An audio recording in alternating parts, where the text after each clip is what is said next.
Inilah sosok Aibda Henry Haryono, buser di Polres Padang Pariaman yang membina dan mendidik pelaku tawuran menjadi atlet berprestasi.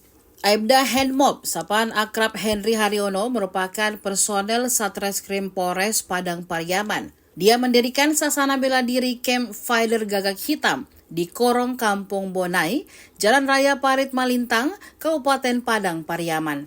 Katim Opsnal Satreskrim Polres Padang Pariaman menjelaskan sasana Camp Fighter Gagak Hitam berdiri sejak tahun 2021.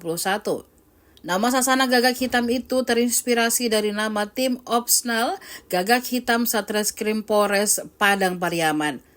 Kata dia, sasana Camp Fighter Gagak Hitam didirikan sebagai wadah prestasi pemuda petarung pelaku tawuran yang tidak kenal arah di jalanan yang membuat resah dan kegaduhan di tengah masyarakat.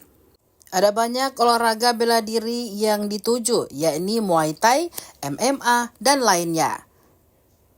Beberapa di antaranya atlet yang sudah berhasil dibina yakni bernama Rofli Kojek yang merupakan mantan pelaku tawuran yang pernah juara 3 MMA Porkota.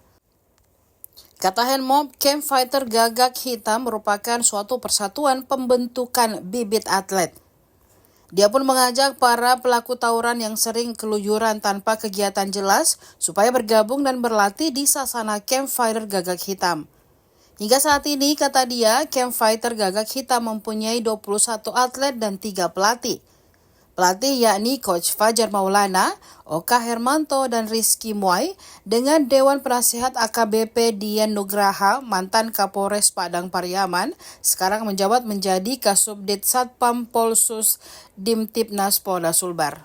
Download Tribun X sekarang, menghadirkan lokal menjadi Indonesia.